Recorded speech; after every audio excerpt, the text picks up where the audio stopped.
I am Kalavati Devi, and many of you know me as Christy Smurl.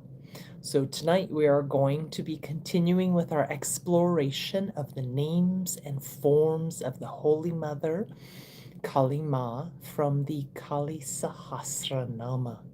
So those of you who have been taking these study sessions, you know that there are 1,008 names to the Kali Sahasranama. And tonight we're going to be going over verse 8 with several of those new names. Now be sure if you go into the description section, I put the names so that you can see them, how they're spelt, how they're pronounced. And so let's look at the words and names that we're going to be looking at and hearing about tonight. So the verse 8 is Nīlāghanā valākā mātrā mudrāmitāsitā brāhmī nārāyaṇī bhadrā subhadrā bhaktavatsalā. So let's go ahead and take those names and forms and place them in our heart. Let's do our traditional 3 clearing and purifying Oms and salutation to the Mother's Son, Ganesha. Bring your hands to Anjali Mudra. Take a full deep inhale in. Exhale out, relax your face and shoulders. Nice full inhale in.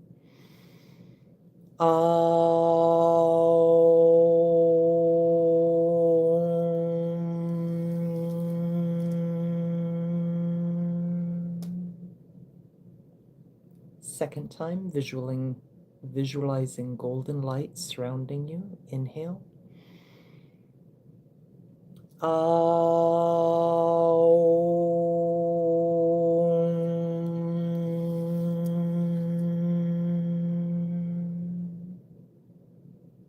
And third time.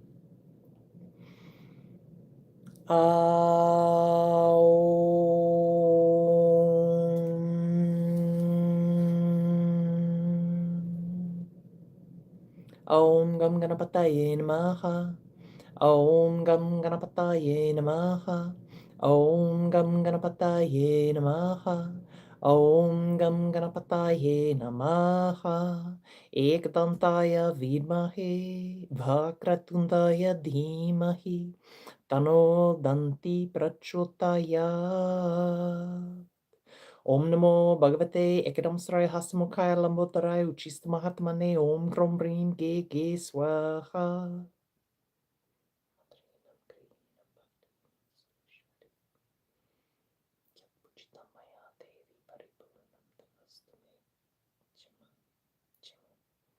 Jema. So again, we're going over verse 8 tonight, and the words are in the description. Be sure if you're not subscribed already to subscribe to the channel.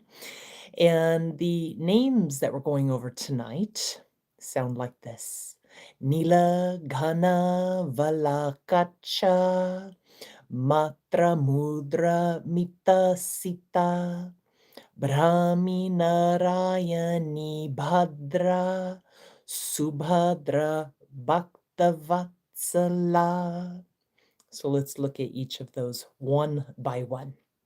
So Nīlāghanā, the name and form of Kali Maa as Nīlāghanā, this is the form of her that appears like the complexion of a dark cloud. Nīla means dark or dark blue, and Ghana is related to the clouds. So Nīlāghanā is also seen as the life-giving source of rain, spiritual grace that leads to profound transformation. What do you think of that name? Now, the 53rd name of the 1,008 is valākā. Valākā. And this is she who exemplifies the freedom of a swan. And tonight we'll see several repeating themes about swans. So, valākā is also the name of a crane, a heron, like a blue heron, as well as a snow goose. And valākā, interestingly enough, is the name of an Ayurvedic herb that's used. The other name is, let's see if I can pronounce the botanical, Coleus vetiveroid, and this is used for the treatment of digestive disorders. Also, valākā refers to a medicinal plant that is known as Pavonia odorata, or you Ayurvedic students out there, Sugandha, which is used primarily for the reduction of anxiety, inflammation, again, digestive disorders, and lung diseases. And valākā, interestingly enough, is also a synonym for a hibiscus species. And many of you already know that hibiscus flowers are Kali Maa's favorite, one of her favorites. So valākā, the one who exemplifies the freedom of a swan. The 54th name is mātrā. Mātrā. And mātrā, they say in the puja book, is one who is verse, like the verse of a writing. And mātrā, if you look into the definition, means like a measurement of time or a quantity, a length, a meter for counting. It also refers to syllables, beats, and verses of music. And if you break the word down, ma means a small particle or movement or a small particle of matter. And interestingly enough, mātrā in Ayurveda denotes a dose. So what does that mean to you? Kali Maa's name is mātrā, a verse, a small particle, a syllable. We know already that she's omnipotent, she's everywhere, she's everything all at once, but she's also these little tiny things. Now, name 55 is mudrāmitāsitā. Mudrāmitāsitā. And this is translated in the puja book as she whose positions of her limbs are extremely elegant. But let's break that down and look a little closer. So we know that mudras are hand gestures, or also head gestures and body gestures. But the mudras are also seals, they're locks, they're ways of manipulating and moving energy through the body, the subtle body as well. And mita, kind of like the previous word, mātrā, mita is measurement or measured knowledge. It also refers to splendor and radiance. And the other part of the word asita means not black or pure. Or you can look at it in a smaller measurement, sita, which denotes white or pure or grace and auspiciousness. So mudrāmitāsitā ma, Kali Maa in this form and name is a manifestation of mudras, gestures that are excellent and auspicious. So many of you might know different mudras. different hand mudras like Anjali mudra or chin mudra or yoni mudra, also head mudras like Shambhavi mudra with the eyes or Kechari mudra with the tongue. So we can think of Kali Maa in these different forms of mudras that bring excellence. Chema Jayadama. Now name 56, Brahmi. Brahmi. Now Brahmi in the Puja book is defined as she who is creative energy. And goddess Brahmi personifies this creative energy and intellect in particular. So she is considered goddess of Lord Brahma, the creator. And Brahmi, as Kali Maa, is also the conqueror of Mada, which is pride. So through our knowledge, we find the curing of our pride. Now, Brahmi, as Kali Maa, is also known as Sarasvati. And Sarasvati, we know, is the goddess of speech, higher learning, knowledge, and arts. And when we see pictures of Brahmi, it looks very similar to Saraswati. So Brahmi is holding what's called a kamadalu, which is a pot full of holy water. She's holding a rosary or a japa, a strand of chanting beads. She's also holding a lotus flower and holding a book.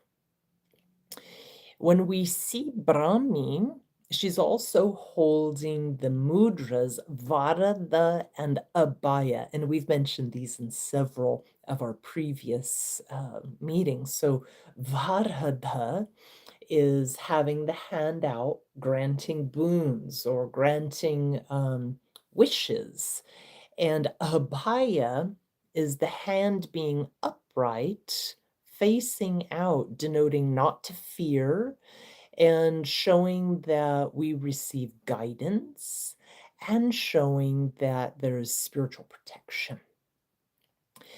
Now, when we see Brahmi in the 56th form of Kali Maa, she's seen riding a swan. And that's the same as Saraswati. She's often seen riding a swan, or sometimes we see her in a flying chariot being pulled by flying swans. That's a really pretty image. Who's ever seen that image? It's lovely. Now, interestingly enough, Brahmi is also a written script of Sanskrit that's written from left to right. And lastly, because I like to really dig on these names, Brahmi is also a highly revered Medhya Rasayana. So Medhya Rasayana is the Ayurvedic drug category or herbal category of Medhya, mind, Rasayana, rejuvenating. So it rejuvenates the intellect. So it goes right along with the name as well. And this is specifically to increase the function of cognition. And the plant is also known as Bacopa moniri or Gota cola, or you might know it as water hyssop or the herb of grace. So that's Brahmi. Think about Kali Maa in your tea. When you're drinking Brahmi, restoring the cognition.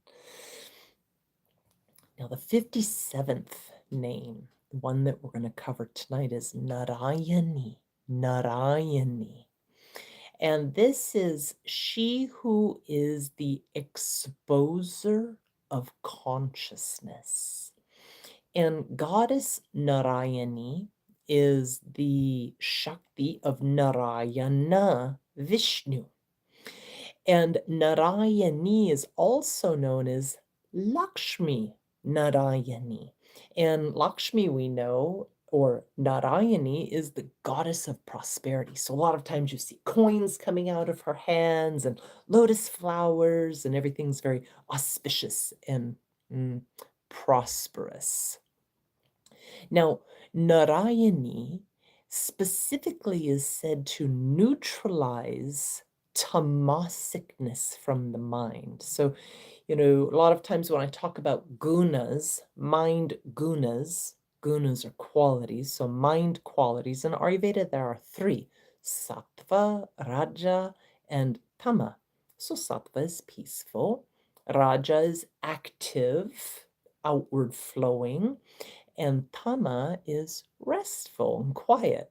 But then there's pathological states. So a pathological state of rajas would be, agitated and cranky and too high energy in the mind. Whereas tamasic levels of the mind, when they're pathological, those qualities lead to darkness, not feeling inspired, not being inspiring to other people, and just being downward flowing, depressing energy. So Nārāyaṇī is one of the antidotes to tamasicness of the mind. And she is said to eradicate ignorance. Nārāyaṇī, in this form of Kali Maa, is also described as the eye of the gods, or the great illusion. So she's capable of bringing both spiritual bondage and spiritual liberation. And some people would say, well, why would she bring spiritual bondage? Or why would she bring illusion? What do you think? Why would she bring intentionally spiritual confusion or illusion? Because sometimes we're just not ready.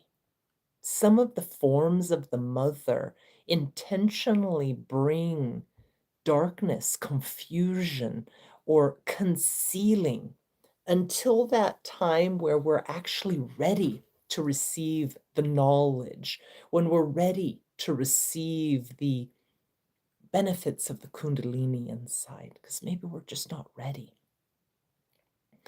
Now, Nārāyaṇī, when you see images of her, she's depicted as holding a shankha, which is a conch, a big shell that they blow on, whoo, really loud.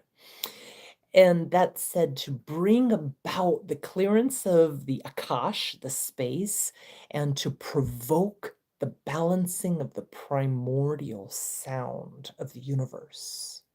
Nārāyaṇī also holds a chakra, and it's like a spinning disc.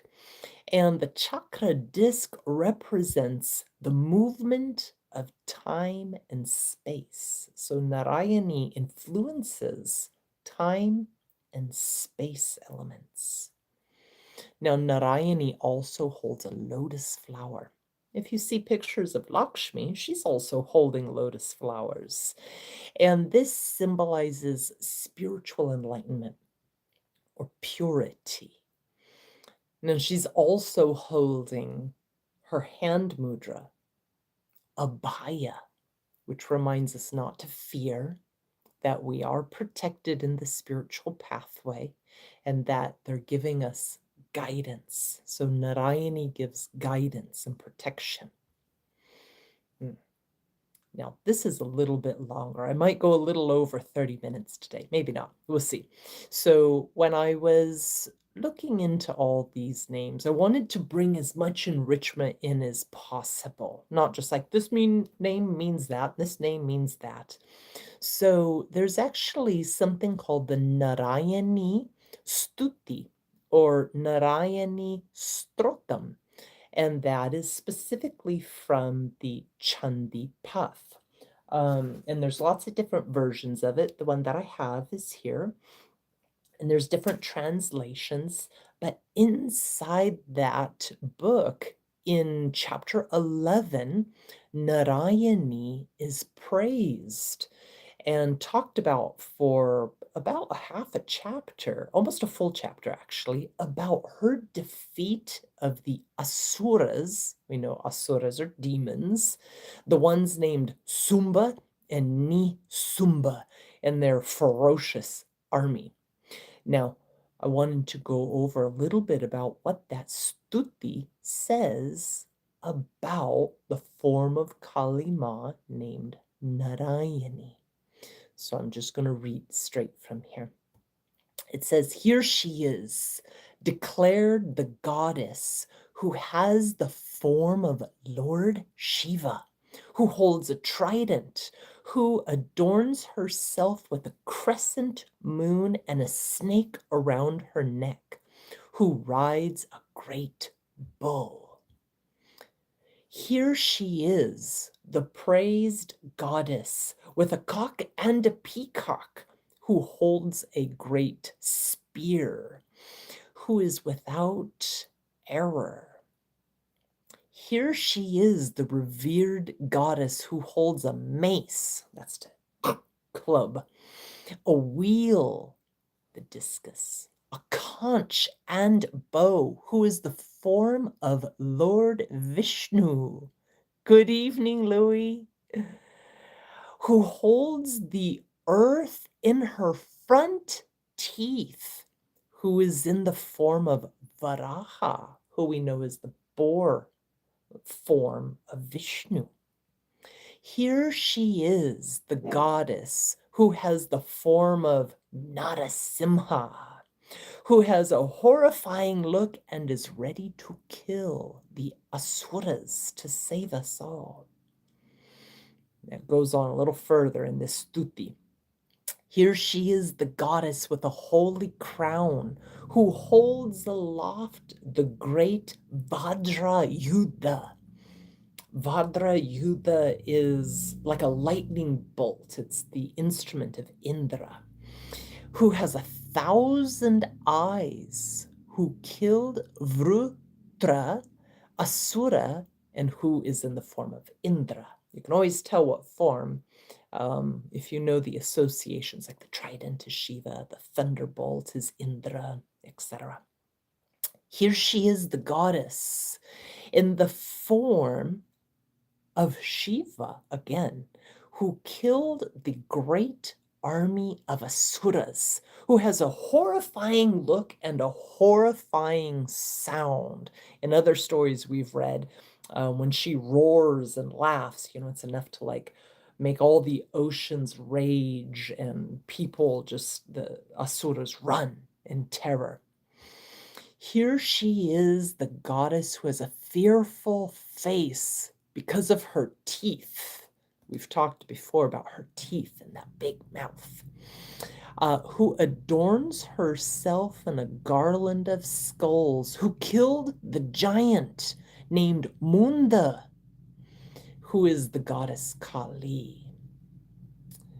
Here she is, goddess Lakshmi, who is the personification of modesty, who is the form of the Upanishads, those are sacred texts, who has a religious, spiritual temperament, who looks very strong, who has the form of the manes, who is permanent, who is the night of deluge and the cause of all the worlds. She is the goddess who is wisdom and intelligence, and the goddess of sattva, rajo, and tamas, those three mind qualities we talked about. She is Nārāyaṇī. So, a little bit more about Nārāyaṇī before we go to the 58th name. Nārāyaṇī in some traditions is said to be reincarnated as Draupadi. And Draupadi is the queen of the 5 Pandava brothers. She's a central character, a female character in the Mahabharata. And if you've read this portion of the Mahabharata or even the Srimad Bhagavatam, there was this bad situation where one of her husbands lost a game of dice. And anyways, this mean guy got a hold of her and tried to disrobe her and was like pulling her into the public court and trying to rip all of her clothes off. He was being a real jerk. And Krishna had to come save her. And the way he saved her is he made it so that her sari, so women wrap themselves in these long, long saris. You should see me try to get dressed in a sari. It hasn't happened very well yet. I feel like a kid tangled in yarn. Anyways, so Krishna made her sari longer and longer and longer. So they would pull on her sari and try to disrobe her, and the sari just was never ending.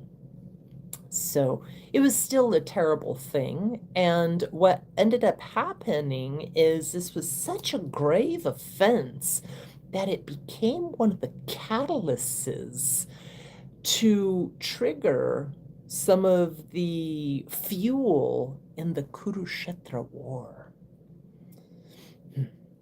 Last thing about nārāyaṇī.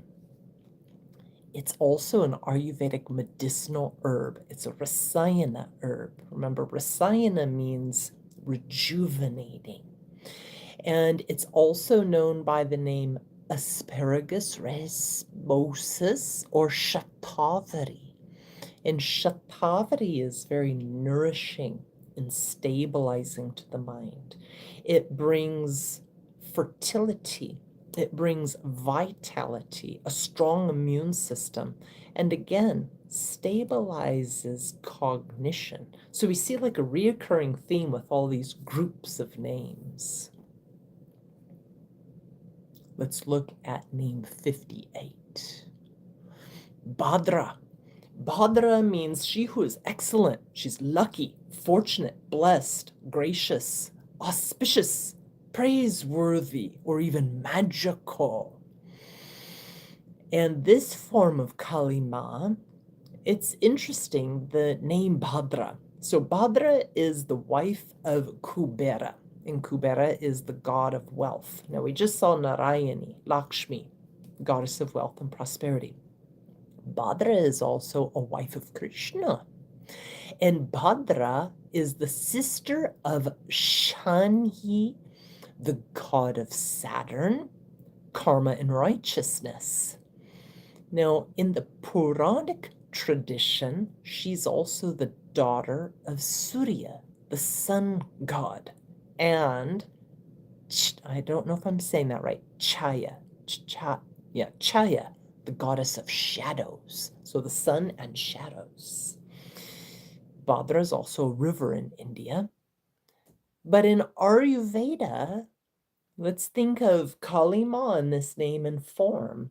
Bhadra is the name of a fragrant medicinal herb called bluebell vine, Clitora ternate, or butterfly pea, or pigeon wings. It's used to make dark blue pigment and dye, but it's also made into a decoction, like a tea, to enhance memory, to increase cognitive clarity, and reduce mental stress. So again, all these names, when you dig a little deeper, we see Kali Maa even bringing the same qualities in the herbal arena, because we know that Kali Maa is in everything, the plants, the trees, the forest, the sky, everything. Oh, one more. In Ayurveda, Bhadra also refers to a Medhya tonic, so a mind tonic. Again, it's an herb called Aparajita. And those of you who have studied Ayurveda, this is Shanka Pushpam or Shanka Pushpi. And this is a really powerful decoction tea. Usually it's taken as a tea. It could be taken other ways, in gritams, things like that. But it's for enhancing psychological well-being, memory, fertility, and it's also used to treat mania, schizophrenia, and other neurological disorders. So again, all this grouping of names tonight have these similarities. What about intoxicants like alcohol and ganja? Kali Maa is in everything, and she can also create intense intoxication and belligerent behavior. Um, Oftentimes, if that is the spiritual aspirant's goal, that's what they'll be given. They may not be going along their most direct path, but Kali Maa is very intoxicating. Like we saw a few names back, she is the giver of confusion, the giver of illusion, or the giver of mental and spiritual clarity. All right, two more names for tonight. The 59th name is Subhadra. Subhadra, and I know that that's one of Jayadama's favorites. Now, Subhadra is she who is excellent excellence. So Bhadra was excellence. Subhadra is like super excellent, because Su means excellent and Bhadra means excellent. So it's excellent, excellent. Now, Subhadra also means very glorious. And in the Mahabharata, Subhadra is introduced as Bhadra. So sometimes those names are interchangeable. And she is depicted as ultimate divine feminine grace, feminine strength. She's also very protective, and she's the personification of loving devotion or bhakti. And when you see images of her, she's with big round eyes, usually a yellow face. In the text, it says that she's normally wearing red and black, but it depends on what you dressed her in at the temple as well. She's traditionally said to hold a pasha, which is like a rope to either lasso us or a noose. My mom used to always say, give them just enough rope to hang themselves with. But anyways, where was I? She also is often holding an ankusha, which is an elephant goad, to kind of spurn us along and to guide us, to protect us from going off of our pathway. Now, Subhadra, those of you who know her, she is the sister of Krishna and Balarama. And Subhadra is Arjuna's wife, and she is the grandmother to King Parikshit, who's a key person in the Srimad Bhagavatam. All right, last name for the night, Bhaktavatsalā. Bhaktavatsalā. This is usually talked about in the puja book as she who nourishes all devotees. So Bhaktavatsalā is the embodiment of Kali Maa that personifies affectionate and loving disposition to her devotees. And a bhakta is a spiritual devotee or a worshiper of God. And vatsala means a loving attitude, or vatsala is also used to describe a type of deep devotion and love that a mother cow has for its calf, vatsa.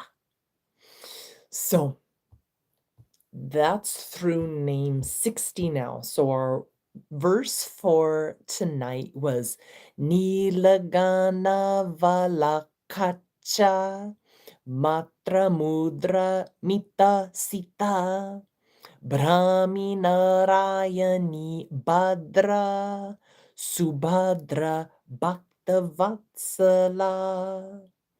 These are beautiful names of Kali Maa. And I know I've said this before in other classes that, a lot of times we think of Kali Maa just as the fierce form with the skulls and the blood and the tongue and the fangs. But no, no, not at all. She's like the dark cloud. She's got the freedom of the swan. She's like the verse and the meter. She's the one with elegant mudras, the brāhmī, the creative force, Lakshmi, NARAYANI, Lakshmi, or I already said Lakshmi, bhadrā, subhadrā, and bhaktavatsalā. Very, very loving and generous. So I hope you enjoyed these names and forms of Kali Maa. Like I said, I put the names in the description in the description section where you make the videos. And next week we're going to start verse 9 and we'll be on name 61. So join me every Tuesday night, 6 p.m. Pacific time, Pacific Coast, United States. And until then, I hope that the Mother is with you here and now in all of her loving forms, protective forms, and fierce forms if need be. Let's see. Oh, yes, seems similar to Ganesha. Absolutely. And I heard, what I heard was that her outer form is terrifying. And oh, I like this. Keith is saying, what I heard is that her outer form is terrifying, but her inner essence is love. I've really experienced Kali Maa as she meets us where we are.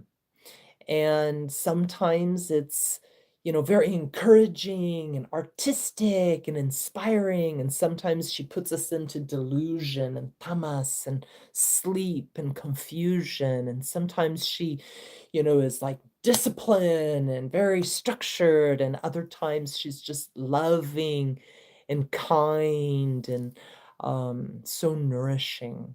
So I enjoyed looking at all these names and forms of Kali Maa because it helps diversify my relationship to her. Like think about a mother, a biological mother. If you only know her as like mean and things like this, then that's going to be the only way you know how to approach her. Whereas if you see the soft side and the encouraging side and the disciplined side and the creative side, that gives you a better way of saying, oh, I'm going to approach this aspect. Or when Jayadama and I were at the temple the other day, they had a great talk about how, all these different forms of God, whether it be Kali or Durga or Hanuman, when we study these forms, we start diversifying our approach to life and understanding, okay, I need strength. I'm going to approach, let's say, Ganesha. Or I need creativeness. I'm going to approach Saraswati. Or I need love and devotion. So maybe it's bhaktavatsalā. And, imagine having a best friend, but you only knew your friend to be like, let's just make an example, a drug addict who was never reliable. You would only categorize in your mind your friend in that box. But if you found out that your friend was so much more dynamic than that, then that enriches your relationship. And the same thing with God. When we study these clear manifestations, then we can engage in our divine work with God through these different names, forms, and manifestations. Yeah, I like that, Jayadama. When we are ready, the form comes. Isn't that so, so true? When we're ready, the form comes. Yeah. All right, everybody. Well, it was a wonderful evening tonight. I hope that you all are doing wonderful, and I will see you back next Tuesday, same time, same channel. Jema.